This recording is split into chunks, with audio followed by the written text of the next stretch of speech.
ਸਤਿ ਸ਼੍ਰੀ ਅਕਾਲ। ਤੁਸੀਂ ਦੇਖ ਰਹੇ ਹੋ ਪੰਜਾਬ ਮੇਲ USA TV। ਮੇਰਾ ਨਾਮ ਜਤਿੰਦਰ ਸਿੰਘ ਖਹਿਰਾ। ਖਬਰਾਂ ਦੇ ਇਸ ਬੁਲੇਟਿਨ 'ਚ ਤੁਹਾਡਾ ਸਵਾਗਤ ਹੈ।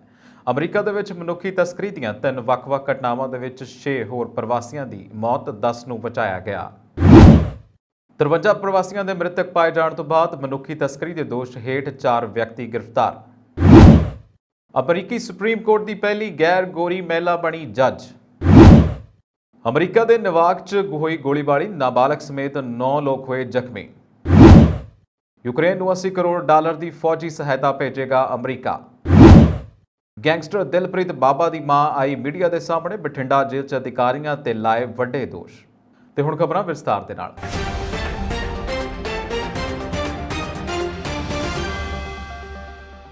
ਅਮਰੀਕਾ ਦੇ ਟੈਕਸਸ ਰਾਜ ਵਿੱਚ ਪਿਛਲੇ 24 ਘੰਟਿਆਂ ਦੌਰਾਨ ਮਨੁੱਖੀ ਤਸਕਰੀ ਦੀਆਂ 3 ਵੱਖ-ਵੱਖ ਘਟਨਾਵਾਂ ਦੇ ਵਿੱਚ 6 ਪ੍ਰਵਾਸੀਆਂ ਦੀ ਮੌਤ ਹੋ ਗਈ ਹੈ, ਜਦਕਿ 10 ਨੂੰ ਬਚਾ ਲਿਆ ਗਿਆ। ਜਦੋਂ 2 ਦਿਨ ਪਹਿਲਾਂ ਸੈਨ ਐਂਟੋਨੀਓ, ਟੈਕਸਾਸ ਦੇ ਵਿੱਚ ਲਾਵਾਰਸ ਖੜੇ ਇੱਕ ਟਰੱਕ ਟ੍ਰੇਲਰ ਦੇ ਵਿੱਚ ਪ੍ਰਵਾਸੀਆਂ ਦੀਆਂ 53 ਲਾਸ਼ਾਂ ਬਰਾਮਦ ਹੋਈਆਂ ਸਨ।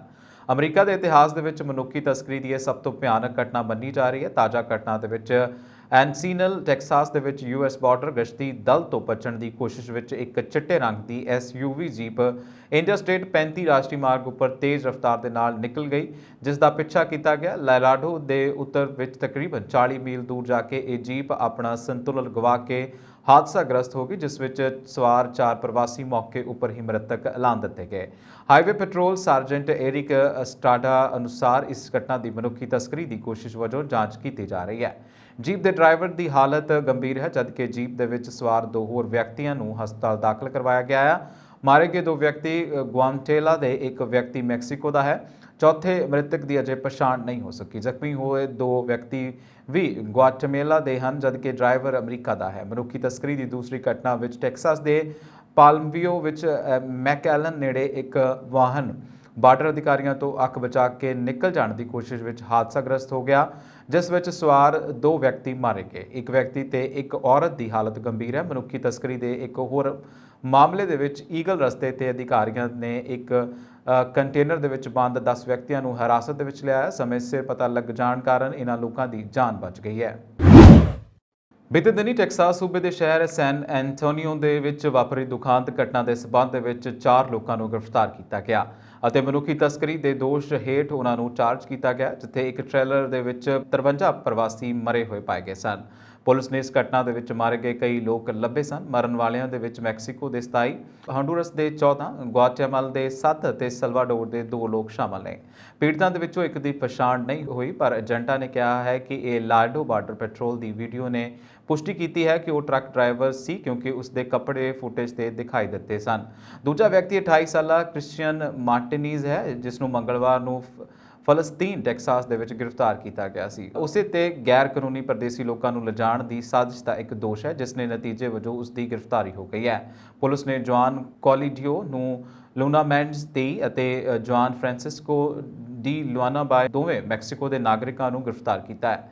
ਸੈਨ ਐਂਟੋਨੀਓ ਦੇ ਵਿੱਚ ਇਹ ਤਰਾਸਦੀ ਉਸ ਸਮੇਂ ਵਾਪਰੀ ਜਦੋਂ ਵੱਡੀ ਗਿਣਤੀ ਦੇ ਵਿੱਚ ਪ੍ਰਵਾਸੀ ਅਮਰੀਕਾ ਜਾ ਰਹੇ ਸਨ, ਜਿਨ੍ਹਾਂ ਦੇ ਵਿੱਚ ਬਹੁਤ ਸਾਰੇ ਤੇਜ਼ ਦਰਿਆਵਾਂ ਨੂੰ ਪਾਰ ਕਰਨ ਲਈ ਖਤਰਨਾਕ ਜੋਖਮ ਲੈ ਰਹੇ ਸਨ। ਮਈ ਵਿੱਚ ਪ੍ਰਵਾਸੀਆਂ ਨੂੰ ਤਕਰੀਬਨ 2,40,000 ਵਾਰ ਰੋਕਿਆ ਗਿਆ ਸੀ। ਇਸ ਸਾਲ ਇਹ ਪਹਿਲਾਂ ਨਾਲੋਂ ਤਿਹਾਈ ਹੁਣ ਵੱਧ ਹੈ। ਅਮਰੀਕਾ 'ਚ ਕੇਤਨਜ਼ੀ ਬਰਾਊਨ ਜੈਕਸਨ ਨੇ ਸੁਪਰੀਮ ਕੋਰਟ ਦੇ ਜੱਜ ਵਜੋਂ ਸਹੁੰ ਚੁੱਕੀ ਹੈ। ਇਸ ਦੇ ਨਾਲ ਹੀ ਉਹ ਦੇਸ਼ ਦੀ ਚੋਟੀ ਦੀ ਅਦਾਲਤ 'ਚ ਪਹਿਲੀ ਗੈਰ ਗੋਰੀ ਮਹਿਲਾ ਜੱਜ ਵੀ ਬਣ ਗਈ ਹੈ। 52 ਸਾਲਾ ਜੈਕਸਨ ਅਦਾਲਤ ਦੀ 116ਵੀਂ ਜੱਜ ਹੈ ਅਤੇ ਉਹਨਾਂ ਨੇ ਵੀਰਵਾਰ ਨੂੰ ਉਸ ਜੱਜ ਦੀ ਥਾਂ ਲਈ ਹੈ, ਜਿਸ ਦੇ ਲਈ ਉਹਨਾਂ ਨੇ ਕਦੇ ਕੰਮ ਕੀਤਾ ਸੀ। ਜਸਟਿਸ ਸਟੀਫਨ ਬ੍ਰੇਅਰ ਅੱਜ ਸੇਵਾ ਮੁਕਤ ਹੋ ਗਏ। ਕੁਝ ਦੇਰ ਬਾਅਦ ਜੈਕਸਨ ਨੇ ਸੁਪਰੀਮ ਕੋਰਟ ਦੇ ਜੱਜਾਂ ਲਈ ਲੋੜੀਂਦੀਆਂ 2 ਸਹੁੰਆਂ ਚੁੱਕੀਆਂ, ਇੱਕ ਬ੍ਰੇਅਰ ਦੁਆਰਾ ਜਦਕਿ ਦੂਜੀ ਚੀਫ ਜਸਟਿਸ ਜਾਨ ਰਾਬਰਟ ਦੇ ਵੱਲੋਂ ਦਿਵਾਈ ਗਈ। ਅਦਾਲਤ ਵੱਲੋਂ ਇੱਕ ਜਾਰੀ ਬਿਆਨ 'ਚ ਜੈਕਸਨ ਨੇ ਕਿਹਾ ਕਿ ਮੈਂ ਦਿਲੋਂ ਅਮਰੀਕਾ ਦੇ ਸੰਵਿਧਾਨ ਦਾ ਸਮਰਥਨ ਕਰਨ ਅਤੇ ਰੱਖਿਆ ਕਰਨ ਅਤੇ ਬਿਨਾਂ ਕਿਸੇ ਡਰ ਜਾਂ ਪੱਖ ਤੇ ਨਿਆਂ ਕਰਨ ਦੀ ਗੰਭੀਰ ਜ਼ਿੰਮੇਵਾਰੀ ਸਵੀਕਾਰ ਕਰਦੀ ਹਾਂ। ਇਸ ਲਈ ਪਰਮਾਤਮਾ ਮੇਰੀ ਮਦਦ ਕਰੇ। ਮੈਂ ਆਪਣੇ ਸਾਰੇ ਨਵੇਂ ਸਹਿਯੋਗੀਆਂ ਦਾ ਨਿੱਘਾ ਸਵਾਗਤ ਕਰਦੇ ਹੋਏ ਦਿਲੋਂ ਧੰਨਵਾਦ ਕਰਦੀ ਹਾਂ। ਅਮਰੀਕਾ ਵਿੱਚ ਨਿਊ ਜਰਸੀ ਦੇ ਨਿਵਾਕ ਵਿੱਚ ਵੀਰਵਾਰ ਸ਼ਾਮ ਨੂੰ ਇੱਕ ਕਰਿਆਨੇ ਦੀ ਦੁਕਾਨ ਦੇ ਬਾਹਰ ਗੋਲੀਬਾਰੀ ਹੋਈ, ਜਿਸ ਵਿੱਚ ਇੱਕ ਨਾਬਾਲਗ ਸਮੇਤ 9 ਲੋਕ ਜ਼ਖਮੀ ਹੋ ਗਏ। ਪੁਲਿਸ ਨੇ ਦੱਸਿਆ ਕਿ ਜ਼ਖਮੀਆਂ ਦੀ ਜਾਨ ਨੂੰ ਕੋਈ ਖਤਰਾ ਨਹੀਂ ਹੈ। ਉਹਨਾਂ ਦੇ ਜਿਉਂਦਾ ਬਚਣ ਦੀ ਉਮੀਦ ਹੈ। ਨਿਵਾਕ ਦੇ ਪਬਲਿਕ ਸੇਫਟੀ ਅਤੇ ਕਾਰਜਕਾਰੀ ਨਿਰਦੇਸ਼ਕ ਰਾਹੁਲ ਮਾਲਵੇ ਨੇ ਪੱਤਰਕਾਰਾਂ ਨੂੰ ਦੱਸਦਿਆਂ ਕਿ ਪੁਲਿਸ ਗੋਲੀਬਾਰੀ ਦੇ ਵਿੱਚ ਵਰਤੇ ਜਾਣ ਵਾਲੇ ਸ਼ੱਕੀ ਵਾਹਨ ਦੀ ਤਲਾਸ਼ ਕਰ ਰਹੀ ਹੈ। ਮਾਲਵੇ ਨੇ ਦੱਸਿਆ ਕਿ ਨਾਬਾਲਗ 17 ਸਾਲ ਸਮੇਤ 5 ਜ਼ਖਮੀ ਖੁਦ ਹਸਪਤਾਲ ਵਿੱਚ ਪਹੁੰਚੇ, ਜਦਕਿ 4 ਹੋਰਾਂ ਨੂੰ ਐਮਰਜੈਂਸੀ ਕਰਮਚਾਰੀਆਂ ਨੇ ਹਸਪਤਾਲ ਲਿਆਂਦਾ। ਅਜੇ ਤੱਕ ਇਹ ਸਪਸ਼ਟ ਨਹੀਂ ਹੋਇਆ ਕਿ ਗੋਲੀਬਾਰੀ ਦੇ ਵਿੱਚ ਕਿੰਨੇ ਲੋਕ ਸ਼ਾਮਲ ਸਨ ਜਾਂ ਗੋਲੀਬਾਰੀ ਕਿਉਂ ਕੀਤੀ ਗਈ ਹੈ। ਉੱਤਰੀ ਅਟਲਾਂਟਿਕ ਸੰਧੀ ਸੰਗਠਨ ਨੇ ਇੱਥੇ ਸਿਖਰ ਸੰਮੇਲਨ ਦੇ ਅੰਤਿਮ ਦਿਨ ਵੀਰਵਾਰ ਨੂੰ ਅਮਰੀਕਾ ਦੇ ਰਾਸ਼ਟਰਪਤੀ ਜੋ ਬਾਈਡਨ ਨੇ ਕਿਹਾ ਕਿ ਉਹਨਾਂ ਦਾ ਪ੍ਰਸ਼ਾਸਨ ਜਲਦ ਹੀ ਰੂਸ ਦੇ ਹਮਲੇ ਨਾਲ ਲੜਨ ਲਈ ਯੂਕਰੇਨ ਨੂੰ 80 ਕਰੋੜ ਅਮਰੀਕੀ ਡਾਲਰ ਦੀ ਸੁਰੱਖਿਆ ਸਹਾਇਤਾ ਪ੍ਰਦਾਨ ਕਰੇਗਾ। ਬਾਈਡਨ ਨੇ ਕਿਹਾ ਕਿ ਨਵੀਂ ਸਹਾਇਤਾ 'ਚ advance air defence system, counter battery radar ਅਤੇ ਹਾਈ ਮੋਬਿਲਿਟੀ ਆਰਟਲਰੀ ਰਾਕੇਟ ਸਿਸਟਮ ਜਾਂ HIMARS ਲਈ ਵਾਧੂ ਗੋਲਾ ਬਾਰੂਦ ਸ਼ਾਮਲ ਹੋਵੇਗਾ, ਜਿਸ ਨੂੰ ਪ੍ਰਸ਼ਾਸਨ ਪਹਿਲਾਂ ਹੀ ਯੂਕਰੇਨ ਭੇਜ ਚੁੱਕਾ ਹੈ। ਬਾਈਡਨ ਨੇ ਕਿਹਾ ਕਿ ਆਉਣ ਵਾਲੇ ਦਿਨਾਂ 'ਚ ਉਹਨਾਂ ਦੇ ਪ੍ਰਸ਼ਾਸਨ ਦੇ ਵੱਲੋਂ ਪੈਕੇਜ ਦਾ ਰਸਮੀ ਤੌਰ ਤੇ ਵਿਸਥਾਰ ਕੀਤਾ ਜਾਵੇਗਾ। ਉਹਨਾਂ ਨੇ ਮੈਡਰਿਡ 'ਚ ਨਾਟੋ ਸਿਖਰ ਸੰਮੇਲਨ ਦੇ ਆਖਰੀ 'ਚ ਇੱਕ ਪ੍ਰੈਸ ਨਿਊਜ਼ 'ਚ ਇਹ ਗੱਲ ਕਹੀ ਹੈ। ਸਹਾਇਤਾ ਦਾ ਤਾਜ਼ਾ ਦੌਰ ਅਮਰੀਕਾ ਕਾਂਗਰਸ ਵੱਲੋਂ ਪਿਛਲੇ ਮਹੀਨੇ ਪਾਸ ਸੁਰੱਖਿਆ ਅਤੇ ਆਰਥਿਕ ਸਹਾਇਤਾ ਦੇ 40 ਅਰਬ ਅਮਰੀਕੀ ਡਾਲਰ ਦੇ ਪੈਕੇਜ ਦਾ ਹਿੱਸਾ ਹੈ। ਇਸ ਪੈਕੇਜ ਤੇ ਬਾਈਡਨ ਨੇ ਦਸਤਖਤ ਕੀਤੇ ਸਨ। ਬਾਈਡਨ ਨੇ ਇਹ ਵੀ ਕਿਹਾ ਕਿ ਅਮਰੀਕੀਆਂ ਨੂੰ ਉੱਚ ਗੈਸ ਦੀਆਂ ਕੀਮਤਾਂ ਦਾ ਭੁਗਤਾਨ ਕਰਨ ਦੇ ਲਈ ਤਿਆਰ ਰਹਿਣਾ ਚਾਹੀਦਾ ਹੈ। ਮੈਡਰਿਡ 'ਚ ਨਾਟੋ ਸਿਖਰ ਸੰਮੇਲਨ ਦੇ ਅੰਤਿਮ ਦਿਨ ਵੀਰਵਾਰ ਨੂੰ ਇੱਕ ਪ੍ਰੈਸ ਕਾਨਫਰੰਸ 'ਚ ਬਾਈਡਨ ਨੇ ਕਿਹਾ ਕਿ ਇਹ ਦੁਨੀਆ ਦੇ ਲਈ ਇੱਕ ਨਾਜ਼ੁਕ ਸਥਿਤੀ ਹੈ। ਬਾਈਡਨ ਨੇ ਯੂਕਰੇਨ ਦੇ ਲਈ ਆਪਣੇ ਲੰਬੇ ਸਮੇਂ ਦੇ ਸਮਰਥਨ ਤੇ ਜ਼ੋਰ ਦਿੰਦੇ ਹੋਏ ਕਿਹਾ ਕਿ ਅਸੀਂ ਯੂਕਰੇਨ ਦੇ ਨਾਲ ਖੜੇ ਹਾਂ। ਨੂਰਪੁਰ ਬੇਦੀ ਇਲਾਕੇ ਦੇ ਗੈਂਗਸਟਰ ਦਿਲਪ੍ਰੀਤ ਬਾਬੇ ਦੀ ਮਾਤਾ ਸੁਰਿੰਦਰ ਕੌਰ ਨੇ ਬਠਿੰਡਾ ਜੇਲ੍ਹ ਅਧਿਕਾਰੀਆਂ ਤੇ ਆਪਣੇ ਪੁੱਤਰ ਦੇ ਨਾਲ ਵਿਤਕਰਾ ਕਰਨ ਦੇ ਦੋਸ਼ ਲਾਏ ਨੇ। ਉਹਨਾਂ ਕਿਹਾ ਕਿ 27 ਜੂਨ ਨੂੰ ਮੇਰੇ ਪੁੱਤਰ ਦਿਲਪ੍ਰੀਤ ਵੱਲੋਂ ਜੇਲ੍ਹ ਅੰਦਰ ਆਮ ਮਿਲਦੀਆਂ ਸਹੂਲਤਾਂ ਨਾ ਮਿਲਣ ਕਾਰਨ ਉਹ ਅਤੇ ਉਸ ਦੇ ਸਾਥੀ ਭੁੱਖ ਹੜਤਾਲ ਤੇ ਬੈਠੇ ਹੋਏ ਨੇ। ਉਹਨਾਂ ਕਿਹਾ ਕਿ ਪੰਜਾਬ ਦੀਆਂ ਸਾਰੀਆਂ ਜੇਲ੍ਹਾਂ 'ਚ ਕੈਦੀ ਅਤੇ ਹਵਾਲਾਤੀਆਂ ਨੂੰ ਟੈਲੀਵਿਜ਼ਨ ਦੀ ਸਹੂਲਤ ਦਿੱਤੀ ਜਾਂਦੀ ਹੈ, ਪਰ ਇਹ ਸਹੂਲਤ ਵੀ ਸਾਡੇ ਬੱਚੇ ਨੂੰ ਨਹੀਂ ਦਿੱਤੀ ਜਾ ਰਹੀ। ਆਮ ਮਿਲ ਰਹੀਆਂ ਸਹੂਲਤਾਂ ਤੋਂ ਸਾਡੇ ਬੱਚਿਆਂ ਨੂੰ ਵਾਂਝੇ ਰੱਖ ਕੇ ਉਹਨਾਂ ਨੂੰ ਮਾਨਸਿਕ ਤੌਰ ਤੇ ਪਰੇਸ਼ਾਨ ਕੀਤਾ ਜਾ ਰਿਹਾ। ਉਹਨਾਂ ਕਿਹਾ ਕਿ ਜੇਕਰ ਇਸ ਭੁੱਖ ਹੜਤਾਲ 'ਚ ਮੇਰੇ ਬੇਟੇ ਦਾ ਕੋਈ ਨੁਕਸਾਨ ਹੁੰਦਾ ਹੈ ਤਾਂ ਉਸ ਦੀ ਜ਼ਿੰਮੇਵਾਰੀ ਬਠਿੰਡਾ ਜੇਲ੍ਹ ਅਧਿਕਾਰੀਆਂ ਦੀ ਹੋਵੇਗੀ। ਪੰਜਾਬੀ ਗਾਇਕ ਸਿੱਧੂ ਮੂਸੇਵਾਲੇ ਦੇ ਕਤਲ ਦੀ ਜ਼ਿੰਮੇਵਾਰੀ ਲੈਣ ਵਾਲੇ ਗੈਂਗਸਟਰ ਗੋਲਡੀ ਬਰਾੜ ਦੇ ਨਾਂ ਤੇ ਲਗਾਤਾਰ ਪੰਜਾਬ ਦੇ ਵਿੱਚ ਦੁਕਾਨਦਾਰਾਂ, ਬਿਜ਼ਨਸਮੈਨਾਂ ਅਤੇ ਕਾਰੋਬਾਰੀਆਂ ਨੂੰ ਧਮਕੀ ਭਰੇ ਫਿਰੌਤੀ ਮੰਗਣ ਦੇ ਫੋਨ ਆ ਰਹੇ ਨੇ। ਗੈਂਗਸਟਰ ਗੋਲਡੀ ਬਰਾੜ ਦੇ ਨਾਂ ਤੇ ਹੁਣ ਗੁਰਾਇਆਂ ਦੇ ਇੱਕ ਹੋਟਲ ਨੂੰ ਵੀ ਲਗਾਤਾਰ ਧਮਕੀ ਭਰੇ ਫੋਨ ਆ ਰਹੇ ਨੇ ਅਤੇ ਵਾਇਸ ਮੈਸੇਜ ਵੀ ਭੇਜੇ ਜਾ ਰਹੇ ਨੇ, ਜਿਸ ਦੀ ਪੁਸ਼ਟੀ ਥਾਣਾ ਮੁਖੀ ਗੁਰਾਇਆਂ ਦੇ ਵੱਲੋਂ ਵੀ ਕੀਤੀ ਗਈ ਹੈ। ਪਰ ਹੈਰਾਨੀ ਤਾਂ ਇਸ ਗੱਲ ਦੀ ਹੈ ਕਿ ਕਰੀਬ ਇੱਕ ਹਫ਼ਤਾ ਹੋ ਗਿਆ ਪਰ ਪੁਲਿਸ ਦੇ ਵੱਲੋਂ ਇਸ ਕੇਸ 'ਚ ਕੋਈ ਵੀ ਮਾਮਲਾ ਅਤੇ ਅਜੇ ਤੱਕ ਦਰਜ ਨਹੀਂ ਕੀਤਾ ਗਿਆ, ਜਿਸ ਤੋਂ ਅੰਦਾਜ਼ਾ ਲਗਾਇਆ ਜਾ ਸਕਦਾ ਹੈ ਕਿ ਗੁਰਾਇਆਂ ਪੁਲਿਸ ਇਸ ਮਾਮਲੇ ਨੂੰ ਕਿੰਨਾ ਕੁ ਗੰਭੀਰਤਾ ਦੇ ਨਾਲ ਲੈ ਰਹੀ ਹੈ। ਇਸ ਸੰਬੰਧੀ ਹੋਟਲ ਦੇ ਮੈਨੇਜਰ ਨਾਲ ਜਦ ਗੱਲਬਾਤ ਕੀਤੀ ਗਈ ਤਾਂ ਉਹਨਾਂ ਦੱਸਿਆ ਕਿ 24 ਜੂਨ ਤੋਂ ਹੋਟਲ ਦੇ ਨੰਬਰ ਤੇ ਕੈਨੇਡਾ ਅਤੇ ਦੁਬਈ ਦੇ ਨੰਬਰਾਂ ਤੋਂ ਫੋਨ ਆ ਰਹੇ ਨੇ।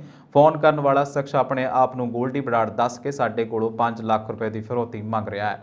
ਉਹਨਾਂ ਦੱਸਿਆ ਕਿ ਜਦੋਂ ਅਸੀਂ ਉਹਨਾਂ ਨੰਬਰਾਂ ਤੇ ਫੋਨ ਚੁੱਕਣਾ ਬੰਦ ਕਰ ਦਿੱਤੇ ਤਾਂ ਉਕਤ ਵਿਅਕਤੀ ਦੇ ਵੱਲੋਂ ਵਾਇਸ ਮੈਸੇਜ ਭੇਜ ਕੇ ਧਮਕੀਆਂ ਤੇ ਫਿਰੌਤੀ ਦੀ ਮੰਗ ਕੀਤੀ ਜਾਣ ਲੱਗੀ ਹੈ, ਜਿਸ ਦੀ ਸ਼ਿਕਾਇਤ ਉਹਨਾਂ ਵੱਲੋਂ ਗੁਰਾਇਆਂ ਪੁਲਿਸ ਨੂੰ ਲਿਖਤੀ ਤੌਰ ਤੇ ਦਿੱਤੀ ਗਈ ਸੀ ਅਤੇ ਪੁਲਿਸ ਦੇ ਵੱਲੋਂ ਇਸ ਮਾਮਲੇ ਦੀ ਤਫਤੀਸ਼ ਕੀਤੀ ਜਾ ਰਹੀ ਹੈ। ਹੋਟਲ ਪ੍ਰਬੰਧਕਾਂ ਨੇ ਕਿਹਾ ਕਿ ਉਹਨਾਂ ਦੇ ਵੱਲੋਂ ਪ੍ਰਸ਼ਾਸਨ ਤੋਂ ਗੁਹਾਰ ਵੀ ਲਾਈ ਜਾ ਰਹੀ ਹੈ ਕਿ ਨੈਸ਼ਨਲ ਹਾਈਵੇ ਤੇ ਹੋਟਲ ਹੋਣ ਕਾਰਨ ਦੇਰ ਰਾਤ ਤੱਕ ਇੱਥੇ ਆਵਾਜਾਈ ਚੱਲਦੀ ਰਹਿੰਦੀ ਹੈ ਤੇ ਹੋਟਲ ਦੇ ਬਾਹਰ ਕੁਝ ਗੱਡੀਆਂ ਅਤੇ ਕੁਝ ਨੌਜਵਾਨ ਵੱਲੋਂ ਦੇਰ ਰਾਤ ਹੁੱਲੜਬਾਜ਼ੀ ਵੀ ਕੀਤੀ ਜਾਂਦੀ ਹੈ। ਪੁਲਿਸ ਨੂੰ ਇੱਥੇ ਗਸ਼ਤ ਵੀ ਵਧਾਉਣੀ ਚਾਹੀਦੀ ਹੈ। ਅੱਜ ਤੋਂ ਪੰਜਾਬ ਦੇ ਲੋਕਾਂ ਨੂੰ ਹਰ ਮਹੀਨੇ 300 ਯੂਨਿਟ ਮੁਫਤ ਬਿਜਲੀ ਮਿਲਣੀ ਸ਼ੁਰੂ ਹੋ ਗਈ ਹੈ। ਇਹ ਵਾਅਦਾ ਆਮ ਆਦਮੀ ਪਾਰਟੀ ਨੇ ਪਿਛਲੇ ਸਾਲ ਵਿਧਾਨ ਸਭਾ ਚੋਣਾਂ ਤੋਂ ਪਹਿਲਾਂ ਕੀਤਾ ਸੀ। ਪੰਜਾਬ ਸਰਕਾਰ ਨੇ ਇਸ ਸਾਲ ਦੇ ਬਜਟ ਪ੍ਰਸਤਾਵਾਂ ਵਿੱਚ ਮੁਫਤ ਬਿਜਲੀ ਦੇਣ ਦੇ ਲਈ 1800 ਕਰੋੜ ਰੁਪਏ ਰੱਖੇ ਨੇ। ਹਾਲਾਂਕਿ ਯੋਜਨਾ ਦੇ ਅੰਤਿਮ ਖਾਕੇ ਨੂੰ ਮੰਤਰੀ ਮੰਡਲ ਵੱਲੋਂ ਮਨਜ਼ੂਰੀ ਦੇ ਦਿੱਤੀ ਜਾਵੇਗੀ, ਜਿਸ ਦੀ ਜਲਦ ਹੀ ਮੀਟਿੰਗ ਹੋਣ ਦੀ ਸੰਭਾਵਨਾ ਹੈ, ਪਰ ਇਹ ਸਕੀਮ ਸ਼ੁੱਕਰਵਾਰ ਤੋਂ ਲਾਗੂ ਹੋ ਗਈ ਹੈ। ਪੰਜਾਬ ਸਰਕਾਰ ਦੇ ਉੱਚ ਅਧਿਕਾਰੀਆਂ ਨੇ ਦੱਸਿਆ ਕਿ ਅੱਜ ਤੋਂ ਪੰਜਾਬ ਰਾਜ ਪਾਵਰ ਕਾਰਪੋਰੇਸ਼ਨ ਲਿਮਟਿਡ ਦੇ ਬੋਰਡ ਦੀ ਮੀਟਿੰਗ ਹੋਣੀ ਹੈ, ਜਿੱਥੇ ਸਕੀਮ ਦੇ ਵੇਰਵਿਆਂ ਨੂੰ ਮਨਜ਼ੂਰੀ ਦਿੱਤੀ ਜਾਵੇਗੀ। ਪੰਜਾਬ ਰਾਜ ਪਾਵਰ ਕਾਰਪੋਰੇਸ਼ਨ ਲਿਮਟਿਡ ਦੇ ਬੁਲਾਰੇ ਅਨੁਸਾਰ ਪੰਜਾਬ ਵਿੱਚ 73.39 ਲੱਖ ਘਰੇਲੂ ਖਪਤਕਾਰ ਹਨ ਜੋ ਇਸ ਸਕੀਮਾਂ ਦਾ ਲਾਭ ਲੈਣਗੇ। 60 ਲੱਖ ਤੋਂ ਵੱਧ ਖਪਤਕਾਰ ਹਨ। ਪ੍ਰਤੀ ਮਹੀਨਾ 300 ਯੂਨਿਟ ਬਿਜਲੀ ਦੀ ਖਪਤ ਕਰਨ ਦਾ ਅਨੁਮਾਨ ਹੈ। ਇਸ ਤੋਂ ਪਹਿਲਾਂ ਪਿਛਲੀ ਕਾਂਗਰਸ ਸਰਕਾਰ ਦੇ ਵੱਲੋਂ ਐਲਾਨੀ ਇਸ ਸਕੀਮ ਤਹਿਤ ਜਿੱਥੇ ਕਿਲੋਵਾਟ ਤੱਕ ਲੋਡ ਰੱਖਣ ਵਾਲੇ ਸਾਰੇ ਘਰੇਲੂ ਖਪਤਕਾਰਾਂ ਨੂੰ 200 ਯੂਨਿਟ ਮੁਫਤ ਬਿਜਲੀ ਮਿਲਦੀ ਸੀ, ਨੂੰ ਹੁਣ ਨਵੀਂ ਸਕੀਮ ਦੇ ਵਿੱਚ ਸ਼ਾਮਲ ਕੀਤਾ ਜਾਵੇਗਾ। SC ਅਤੇ BPL ਖਪਤਕਾਰਾਂ ਨੂੰ 200 ਯੂਨਿਟ ਬਿਜਲੀ ਮੁਫਤ ਦੇਣ ਦੀ ਪੁਰਾਣੀ ਸਕੀਮ ਨੂੰ ਵੀ ਨਵੀਂ ਸਕੀਮ ਦੇ ਵਿੱਚ ਸ਼ਾਮਲ ਕੀਤਾ ਜਾਵੇਗਾ। ਪੰਜਾਬ ਅਸੈਂਬਲੀ ਨੇ ਹਥਿਆਰਬੰਦ ਬਲਾਂ ਦੇ ਵਿੱਚ ਭਰਤੀ ਨਾਲ ਸੰਬੰਧਿਤ ਕੇਂਦਰ ਸਰਕਾਰ ਦੀ ਅਗਨੀਪਥ ਸਕੀਮ ਖਿਲਾਫ ਮਤਾ ਪਾਸ ਕੀਤਾ ਹੈ। ਮੁੱਖ ਮੰਤਰੀ ਭਗਵੰਤ ਮਾਨ ਦੇ ਵੱਲੋਂ ਪੇਸ਼ ਇਸ ਮਤੇ ਦਾ ਦੋ ਭਾਜਪਾ ਵਿਧਾਇਕਾਂ ਅਸ਼ਵਨੀ ਸ਼ਰਮਾ ਤੇ ਜੰਗੀ ਲਾਲ ਮਹਾਜਨ ਨੇ ਵਿਰੋਧ ਕੀਤਾ। ਮਤੇ ਤੇ ਹੋਈ ਬਹਿਸ ਦੇ ਵਿੱਚ ਸ਼ਾਮਲ ਹੁੰਦਿਆਂ ਮੁੱਖ ਮੰਤਰੀ ਨੇ ਕਿਹਾ ਕਿ ਉਹ ਅਗਨੀਪਥ ਸਕੀਮ ਦੇ ਨਾਲ ਜੁੜਿਆ ਮਸਲਾ ਜਲਦ ਹੀ ਪ੍ਰਧਾਨ ਮੰਤਰੀ ਤੇ ਕੇਂਦਰੀ ਗ੍ਰਹਿ ਮੰਤਰੀ ਦੇ ਨਾਲ ਵਿਚਾਰਨਗੇ। ਮੁੱਖ ਮੰਤਰੀ ਨੇ ਜ਼ੋਰਦਾਰ ਢੰਗ ਦੇ ਨਾਲ ਅਗਨੀਪਥ ਦਾ ਵਿਰੋਧ ਕਰਦਿਆਂ ਕਿਹਾ ਕਿ ਇਹ ਸਕੀਮ ਦੇਸ਼ ਦੇ ਨੌਜਵਾਨਾਂ ਦੇ ਖਿਲਾਫ ਹੈ। ਅਸੈਂਬਲੀ ਦੇ ਵਿੱਚ ਵਿਰੋਧੀ ਧਿਰ ਦੇ ਆਗੂ ਤੇ ਕਾਂਗਰਸੀ ਵਿਧਾਇਕ ਪ੍ਰਤਾਪ ਸਿੰਘ ਬਾਜਵਾ ਨੇ ਮੰਗ ਰੱਖੀ ਹੈ ਕਿ ਅਗਨੀਪਥ ਸਕੀਮ ਨੂੰ ਵਾਪਸ ਲਿਆ ਜਾਣਾ ਚਾਹੀਦਾ ਹੈ। ਅਕਾਲੀ ਵਿਧਾਇਕ ਮਨਪ੍ਰੀਤ ਸਿੰਘ ਇਆਲੀ ਨੇ ਮਤੇ ਦੀ ਹਮਾਇਤ ਦੇ ਵਿੱਚ ਖੜਦਿਆਂ ਸਕੀਮ ਵਾਪਸ ਲਏ ਜਾਣ ਦੀ ਮੰਗ ਕੀਤੀ ਹੈ। ਮਤੇ ਮੁਤਾਬਕ ਸਦਨ ਦੇ ਸੂਬਾ ਸਰਕਾਰ ਨੂੰ ਸਿਫਾਰਿਸ਼ ਕੀਤੀ ਹੈ ਕਿ ਉਹ ਅਗਨੀਪਥ ਸਕੀਮ ਨੂੰ ਫੌਰੀ ਵਾਪਸ ਲਏ ਜਾਣ ਦੇ ਲਈ ਕੇਂਦਰ ਸਰਕਾਰ ਨਾਲ ਇਸ ਮੁੱਦੇ ਤੇ ਗੱਲਬਾਤ ਕਰੇ। ਮੁੱਖ ਮੰਤਰੀ ਨੇ ਮੰਨਤਾ ਪੜ੍ਹਦਿਆਂ ਕਿਹਾ ਕਿ ਭਾਰਤ ਸਰਕਾਰ ਦੇ ਵੱਲੋਂ ਅਗਨੀਪਥ ਸਕੀਮ ਬਾਰੇ ਕੀਤੇ ਇੱਕ ਪਾਸੜ ਐਲਾਨ ਕਰਕੇ ਪੰਜਾਬ ਸਮੇਤ ਹੋਰਨਾਂ ਰਾਜਾਂ ਦੇ ਵਿੱਚ ਤਿੱਖੀਆਂ ਪ੍ਰਤੀਕਿਰਿਆਵਾਂ ਵੇਖਣ ਨੂੰ ਮਿਲ ਰਹੀਆਂ ਨੇ। ਉਨ੍ਹਾਂ ਕਿਹਾ ਕਿ ਪੰਜਾਬ ਵਿਧਾਨ ਸਭਾ ਇਹ ਮੰਨਦੀ ਹੈ ਕਿ ਅਗਨੀਪਥ ਸਕੀਮ ਜਿਸ ਤਹਿਤ ਸਿਰਫ 4 ਸਾਲਾਂ ਦੇ ਅਰਸੇ ਦੇ ਲਈ ਨੌਜਵਾਨ ਨੂੰ ਹਥਿਆਰਬੰਦ ਬਲਾਂ ਦੇ ਵਿੱਚ ਰੱਖਿਆ ਜਾਣਾ ਹੈ ਤੇ ਮਗਰੋਂ ਇਹਨਾਂ ਵਿੱਚੋਂ ਸਿਰਫ 25% ਨੂੰ ਛੱਡ ਕੇ ਬਾਕੀ ਘਰਾਂ ਨੂੰ ਭੇਜ ਦਿੱਤੇ ਜਾਣਗੇ। ਨਾ ਤਾਂ ਕੌਮੀ ਸੁਰੱਖਿਆ ਦੇ ਨਾਂ ਤੇ ਹੀ ਇਸ ਦੇਸ਼ ਦੇ ਨੌਜਵਾਨਾਂ ਦੇ ਵਡੇਰੇ ਹਿੱਤਾਂ ਦੇ ਵਿੱਚ ਹੈ। ਮਾਨ ਨੇ ਕਿਹਾ ਕਿ ਅਜਿਹੀ ਨੀਤੀ ਕਰਕੇ ਦੇਸ਼ ਦੇ ਹਥਿਆਰਬੰਦ ਬਲਾਂ ਲਈ ਉਮਰ ਭਰ ਸੇਵਾ ਕਰਨ ਦੀ ਇੱਛਾ ਰੱਖਣ ਵਾਲੇ ਨੌਜਵਾਨਾਂ ਵਿੱਚ ਬੇਚੈਨੀ ਪੈਦਾ ਹੋਣ ਦੇ ਆਸਾਰ ਨੇ। ਉਨ੍ਹਾਂ ਕਿਹਾ ਕਿ ਸਕੀਮ ਹਥਿਆਰਬੰਦ ਬਲਾਂ ਦੇ ਵਿੱਚ ਭਰਤੀ ਦੇ ਨਾਲ ਜੁੜੇ ਰੁਝਾਨਾਂ ਨੂੰ ਵੀ ਕਮਜ਼ੋਰ ਕਰੇਗੀ। ਇਸ ਤੋਂ ਪਹਿਲਾਂ ਮੁੱਖ ਮੰਤਰੀ ਨੇ ਵਿਰੋਧੀ ਧਿਰ ਦੇ ਆਗੂ ਪ੍ਰਤਾਪ ਸਿੰਘ ਬਾਜਵਾ ਦੇ ਵੱਲੋਂ ਸਕੀਮ ਖਿਲਾਫ ਮਤਾ ਲਿਆਉਣ ਦੇ ਸੁਝਾਅ ਦੀ ਤਾਈਦ ਕੀਤੀ। ਆਮ ਆਦਮੀ ਪਾਰਟੀ ਦੇ ਵਿਧਾਇਕ ਜੈ ਕਿਸ਼ਨ ਸਿੰਘ ਰੋੜੀ ਨੂੰ ਪੰਜਾਬ ਵਿਧਾਨ ਸਭਾ ਦਾ ਸਰਬਸੰਮਤੀ ਦੇ ਨਾਲ ਡਿਪਟੀ ਸਪੀਕਰ ਚੁਣਿਆ ਗਿਆ। ਉਹ ਹੁਸ਼ਿਆਰਪੁਰ ਜ਼ਿਲ੍ਹੇ ਦੇ ਗੜਸ਼ੰਕਰ ਵਿਧਾਨ ਸਭਾ ਖੇਤਰ ਤੋਂ ਦੂਜੀ ਵਾਰ ਵਿਧਾਇਕ ਚੁਣੇ ਗਏ ਸਨ। ਪੰਜਾਬ ਵਿਧਾਨ ਸਭਾ ਦੇ ਬਜਟ ਸੈਸ਼ਨ ਦੇ ਆਖਰੀ ਦਿਨ ਆਮ ਆਦਮੀ ਪਾਰਟੀ ਦੀ ਵਿਧਾਇਕਾ ਬਲਜਿੰਦਰ ਕੌਰ ਨੇ ਡਿਪਟੀ ਸਪੀਕਰ ਦੇ ਅਹੁਦੇ ਲਈ ਸ਼੍ਰੀ ਰੋੜੀ ਦਾ ਨਾਂ ਪੇਸ਼ ਕੀਤਾ ਅਤੇ ਵਿੱਤ ਮੰਤਰੀ ਹਰਪਾਲ ਸਿੰਘ ਚੀਮਾ ਨੇ ਵਿਧਾਨ ਸਭਾ ਦੇ ਵਿੱਚ ਸ਼੍ਰੀ ਰੋੜੀ ਦੇ ਨਾਂ ਦਾ ਸਮਰਥਨ ਕੀਤਾ। ਪੰਜਾਬ ਵਿਧਾਨ ਸਭਾ ਦੇ ਸਪੀਕਰ ਕੁਲਤਾਰ ਸਿੰਘ ਸੰਧਵਾਂ ਤੇ ਹੋਰ ਵਿਧਾਇਕਾਂ ਨੇ ਜੈ ਕਿਸ਼ਨ ਸਿੰਘ ਰੋੜੀ ਨੂੰ ਵਧਾਈ ਦਿੱਤੀ। ਇਸ ਤੋਂ ਬਾਅਦ ਪਹਿਲਾਂ ਮੁੱਖ ਮੰਤਰੀ ਭਗਵੰਤ ਮਾਨ ਨੇ ਕਿਹਾ ਕਿ ਜੈ ਕਿਸ਼ਨ ਰੋੜੀ ਮਿਹਨਤੀ ਵਿਧਾਇਕ ਨੇ। ਇਸ ਤੋਂ ਬਾਅਦ ਰੋੜੀ ਨੇ ਕਿਹਾ ਕਿ ਉਹ ਆਪਣੀ ਡਿਊਟੀ ਇਮਾਨਦਾਰੀ ਦੇ ਨਾਲ ਨਿਭਾਉਣਗੇ। ਯੂਟੀ ਪ੍ਰਸ਼ਾਸਨ ਦੇ ਜੰਗਲਾਤ ਵਿਭਾਗ ਨੇ ਸੁਖਨਾ ਵਾਈਲਡ ਲਾਈਫ ਸੈਂਚੁਰੀ ਅਕਤੂਬਰ ਤੱਕ ਬੰਦ ਕਰ ਦਿੱਤੀ ਹੈ। ਇਸ ਸੰਬੰਧੀ ਹੁਕਮ deputy conservator of forest doctor Abdul Qayyum ਵੱਲੋਂ ਜਾਰੀ ਕੀਤੇ ਗਏ ਨੇ। ਇਹਨਾਂ 'ਚ ਕਿਹਾ ਗਿਆ ਹੈ ਕਿ ਸੁਖਨਾ ਵਾਈਲਡ ਲਾਈਫ ਸੈਂਚੁਰੀ ਜੁਲਾਈ ਤੋਂ 1 ਅਕਤੂਬਰ ਦੇ ਵਿਚਕਾਰ ਬੰਦ ਰਹੇਗੀ ਕਿਉਂਕਿ ਇਹ ਮੀਂਹ ਦਾ ਮੌਸਮ ਹੈ ਅਤੇ ਜੰਗਲੀ ਜੀਵਾਂ ਦੇ ਪ੍ਰਜਨਨ ਦਾ ਮੌਸਮ ਹੈ। ਸੁਖਨਾ ਵਾਈਲਡ ਲਾਈਫ ਸੈਂਚੁਰੀ 2 ਅਕਤੂਬਰ ਤੋਂ ਲੋਕਾਂ ਲਈ ਖੋਲ੍ਹ ਦਿੱਤੀ ਜਾਵੇਗੀ। ਸ਼ਹਿਰ 'ਚ ਵੀਰਵਾਰ ਪਏ ਭਾਰੀ ਮੀਂਹ ਤੋਂ ਬਾਅਦ ਸੁਖਨਾ ਝੀਲ ਦੇ ਪਾਣੀ ਦਾ ਪੱਧਰ 1157 ਫੁੱਟ ਤੱਕ ਪਹੁੰਚ ਗਿਆ। ਹਾਲਾਂਕਿ ਇਹ ਅਜੇ ਵੀ ਖਤਰੇ ਦੇ ਨਿਸ਼ਾਨ ਤੋਂ ਦੂਰ ਹੈ, ਪਰ ਅੱਗੇ ਮੀਂਹ ਦਾ ਮੌਸਮ ਹੋਣ ਕਾਰਨ ਅਧਿਕਾਰੀਆਂ ਨੇ ਝੀਲ ਤੇ ਨਿਗਰਾਨੀ ਵਧਾ ਦਿੱਤੀ ਹੈ। ਦੱਸ ਦਈਏ ਕਿ ਸੁਖਨਾ ਝੀਲ ਦੇ ਪਾਣੀ ਦਾ ਪੱਧਰ 1163 ਤੱਕ ਪੁੱਜਣ ਤੇ ਖਤਰੇ ਦਾ ਨਿਸ਼ਾਨ ਮੰਨਿਆ ਜਾਂਦਾ ਸੀ, ਪਰ ਪਿਛਲੇ ਸਾਲ ਤੋਂ ਪ੍ਰਸ਼ਾਸਨ ਨੇ 1162 ਫੁੱਟ ਦੇ ਆਸ-ਪਾਸ ਫਲੱਡ ਗੇਟ ਖੋਲ੍ਹਣੇ ਸ਼ੁਰੂ ਕਰ ਦਿੱਤੇ ਹਨ ਤਾਂ ਜੋ ਆਸ-ਪਾਸ ਦੇ ਇਲਾਕੇ 'ਚ ਪਾਣੀ ਭਰਨ ਦਾ ਖਤਰਾ ਨਾ ਰਹੇ। ਇਹੀ ਕਾਰਨ ਹੈ ਕਿ ਪਿਛਲੀ ਵਾਰ ਇੰਜੀਨੀਅਰਿੰਗ ਵਿਭਾਗ ਨੂੰ ਕਈ ਵਾਰ ਸੁਖਨਾ ਝੀਲ ਦੇ ਫਲੱਡ ਗੇਟ ਖੋਲ੍ਹਣੇ ਪਏ ਸਨ। ਦੱਸ ਦਈਏ ਕਿ ਜੇਕਰ ਕੈਚਮੈਂਟ ਏਰੀਆ 'ਚ ਚੰਗਾ ਮੀਂਹ ਪੈਂਦਾ ਹੈ ਤਾਂ ਸੁਖਨਾ ਝੀਲ ਦੇ ਪਾਣੀ ਦਾ ਪੱਧਰ ਅਚਾਨਕ ਵੱਧ ਜਾਂਦਾ ਹੈ ਕਿਉਂਕਿ ਕੈਚਮੈਂਟ ਏਰੀਆ ਦਾ ਪਾਣੀ ਸੁਖਨਾ ਝੀਲ 'ਚ ਮਿਲ ਜਾਂਦਾ ਹੈ। ਇਹੀ ਕਾਰਨ ਹੈ ਕਿ ਝੀਲ ਦੇ ਅਧਿਕਾਰੀਆਂ ਦੀ ਤੈਨਾਤੀ ਦੇ ਨਾਲ-ਨਾਲ ਹਰ ਘੰਟੇ ਬਾਅਦ ਪਾਣੀ ਦਾ ਪੱਧਰ ਵਧਣ ਦੀ ਜਾਣਕਾਰੀ ਲਈ ਜਾ ਰਹੀ ਹੈ।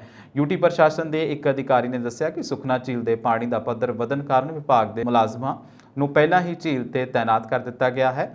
ਪੰਜਾਬ ਨੂੰ ਵੀ ਇਸ ਸੰਬੰਧੀ ਜਾਣੂ ਕਰਵਾਇਆ ਜਾ ਰਿਹਾ ਹੈ ਤਾਂ ਜੋ ਜੇਕਰ ਸੁਖਨਾ ਤੋਂ ਪਾਣੀ ਛੱਡਿਆ ਜਾਂਦਾ ਹੈ ਤਾਂ ਉੱਥੇ ਪਹਿਲਾਂ ਹੀ ਯੋਗ ਪ੍ਰਬੰਧ ਕੀਤੇ ਜਾ ਸਕਣ।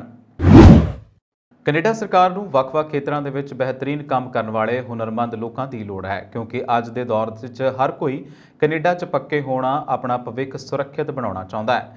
ਇਸੇ ਅਧੀਨ ਕੈਨੇਡਾ ਸਰਕਾਰ ਦੇ ਵੱਲੋਂ ਵੱਧ ਤੋਂ ਵੱਧ ਲੋਕਾਂ ਨੂੰ PR ਦੇਣ ਦਾ ਐਲਾਨ ਕੀਤਾ ਗਿਆ। ਕੈਨੇਡਾ ਸਰਕਾਰ ਯੋਗਤਾ ਪ੍ਰਾਪਤ ਹੁਨਰਮੰਦ ਪੇਸ਼ੇਵਰਾਂ ਅਤੇ ਕਾਰੋਬਾਰੀਆਂ ਨੂੰ ਬਹੁਤ ਸਾਰੇ ਇਮੀਗ੍ਰੇਸ਼ਨ ਵਿਕਲਪ ਦੇਣ ਤੇ ਕੰਮ ਕਰ ਰਹੀ ਹੈ, ਪੇਸ਼ਕਸ਼ ਕਰ ਰਹੀ ਹੈ।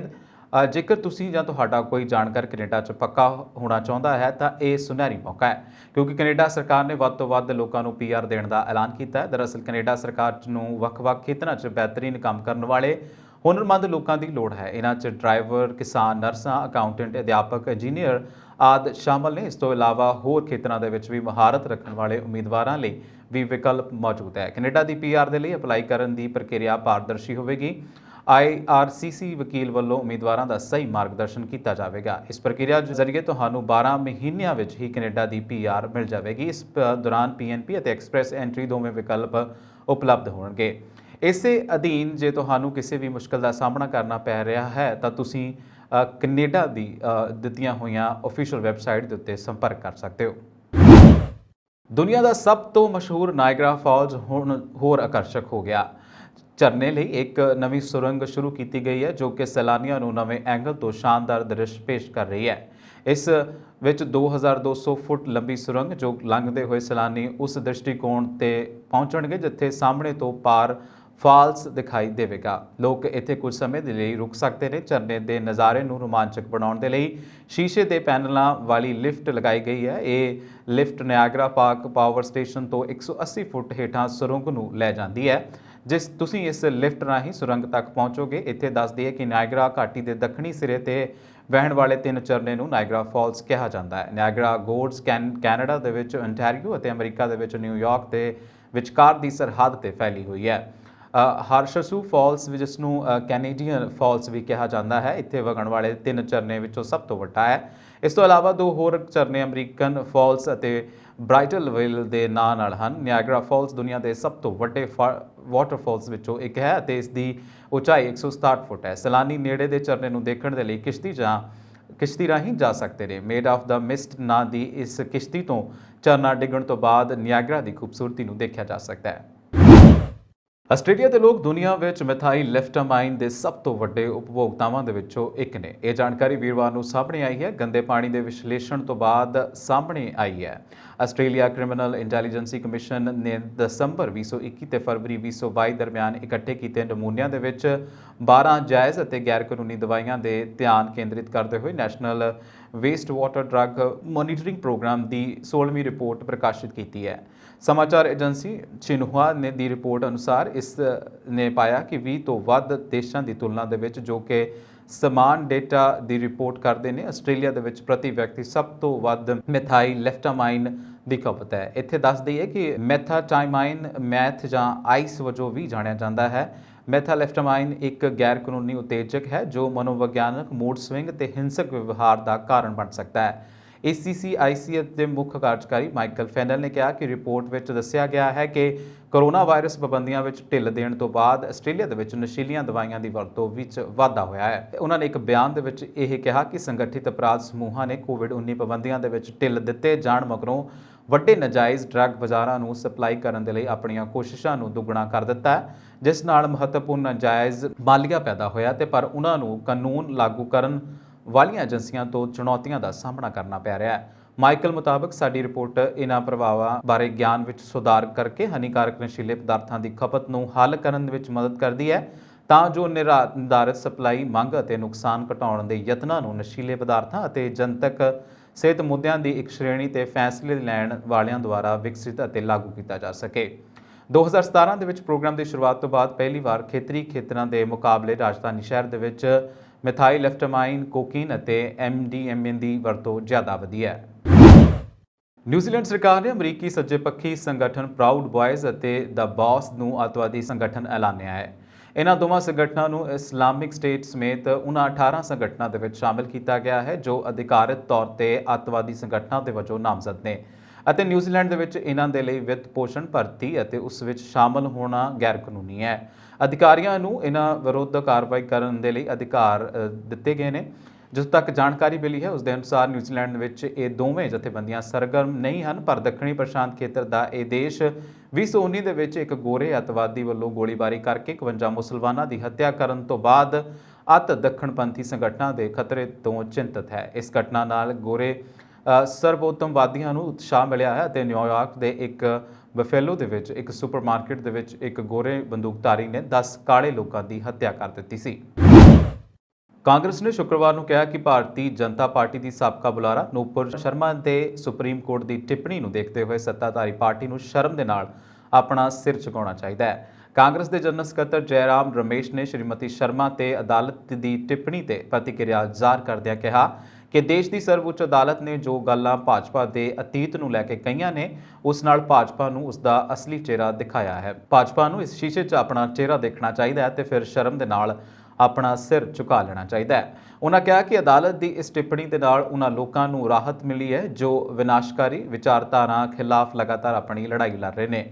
ਉਹਨਾਂ ਕਿਹਾ ਸੀ ਕਿ ਕਾਂਗਰਸ ਇਸ ਤਰ੍ਹਾਂ ਦੀ ਤਾਕਤਾਂ ਦੇ ਵਿਰੁੱਧ ਲੜ ਰਹੀ ਹੈ ਅਤੇ ਅਜਿਹੀਆਂ ਫੁੱਟਾਂ ਪਾਊ ਸ਼ਕਤੀਆਂ ਖਿਲਾਫ ਉਹਨਾਂ ਦੀ ਲੜਾਈ ਕਦੇ ਨਹੀਂ ਰੁਕੇਗੀ। ਅਦਾਲਤ ਨੇ ਇਹਨਾਂ ਵਿਨਾਸ਼ਕਾਰੀ ਤਾਕਤਾਂ ਨੂੰ ਜੋ ਸ਼ੀਸ਼ਾ ਦਿਖਾਇਆ ਹੈ, ਉਹ ਆਪਣੀ ਲੜਾਈ 'ਚ ਫੁੱਟ ਪਾਊ ਸ਼ਕਤੀਆਂ ਨੂੰ ਉਹ ਸ਼ੀਸ਼ਾ ਦਿਖਾਉਂਦੀ ਰਹੇਗੀ। ਕਾਂਗਰਸ ਨੇਤਾ ਸ਼੍ਰੀ ਸ਼ਰਮਾ ਨੂੰ ਲੈ ਕੇ ਕੀਤੀਆਂ ਗਈਆਂ ਸੁਪਰੀਮ ਕੋਰਟ ਦੀਆਂ ਟਿੱਪਣੀਆਂ ਨੂੰ ਮਹੱਤਵਪੂਰਨ ਦੱਸਿਆ ਅਤੇ ਦੂਰਗਾਮੀ ਵੀ ਦੱਸਿਆ। ਕਿਹਾ ਕਿ ਦੇਸ਼ ਦੇ ਲੋਕਾਂ 'ਚ ਜੋ ਗੁੱਸਾ ਉਸ ਕਾਰਨ ਅਪਰਾਧ ਹੋ ਰਹੇ ਨੇ। ਅਦਾਲਤ ਦਾ ਕਹਿਣਾ ਸੀ ਕਿ ਉਦੈਪੁਰ ਦੀ ਘਟਨਾ ਵੀ ਇਸੇ ਤਰ੍ਹਾਂ ਦੇ ਗੁੱਸੇ ਦਾ ਨਤੀਜਾ ਹੈ। ਦੇਸ਼ 'ਚ ਜੋ ਗੱਲ ਲੱਗੀ ਹੈ ਉਸ ਦੇ ਭਾਜਪਾ ਦੀ ਸਾਬਕਾ ਬੁਲਾਰਾ ਦੇ ਬਿਆਨ ਨੂੰ ਹੀ ਅਦਾਲਤ ਨੇ ਜ਼ਿੰਮੇਵਾਰ ਦੱਸਿਆ। ਅਦਾਲਤ ਨੇ ਕਿਹਾ ਕਿ ਸ਼੍ਰੀ ਸ਼ਰਮਾ ਦੇ ਬਿਆਨ ਦੇ ਨਾਲ ਦੇਸ਼ ਦਾ ਮਾਹੌਲ ਖਰਾਬ ਹੋਇਆ, ਇਸ ਲਈ ਉਹਨਾਂ ਨੂੰ ਟੀਵੀ ਤੇ ਜਾ ਕੇ ਪੂਰੇ ਦੇਸ਼ ਤੋਂ ਮੁਆਫੀ ਮੰਗਣੀ ਚਾਹੀਦੀ ਹੈ। ਉਹਨਾਂ ਦੇ ਗੈਰ ਜ਼ਿੰਮੇਵਾਰਾਨਾ ਬਿਆਨ ਦੇ ਨਾਲ ਮਾਹੌਲ ਵਿਗੜਿਆ ਤੇ ਦੇਸ਼ ਦੀ ਬਦਨਾਮੀ ਹੋਈ ਹੈ।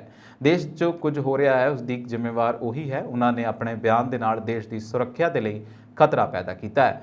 ਜਦੋਂ ਨੂਪਰ ਸ਼ਰਮਾ ਦੇ ਵਕੀਲ ਨੇ ਕਿਹਾ ਕਿ ਉਹ ਆਪਣੇ ਬਿਆਨ ਦੇ ਲਈ ਮੁਆਫੀ ਮੰਗ ਚੁੱਕੀ ਹੈ ਅਤੇ ਉਹਨਾਂ ਨੇ ਇਸ ਨੂੰ ਵਾਪਸ ਵੀ ਲਿਆ ਹੈ, ਤਾਂ ਅਦਾਲਤ ਨੇ ਕਿਹਾ ਕਿ ਮੁਆਫੀ ਮੰਗਣ ਦੇ ਲਈ ਉਦੋਂ ਤੱਕ ਬਹੁਤ ਦੇਰ ਹੋ ਚੁੱਕੀ ਸੀ। ਇਹ ਸੀ ਹੁਣ ਤੱਕ ਦੀਆਂ ਖਬਰਾਂ। ਤੁਸੀਂ ਦੇਖਦੇ ਰਹੋ ਪੰਜਾਬ ਵੇਲੇ USA TV। ਸਤਿ ਸ਼੍ਰੀ ਅਕਾਲ।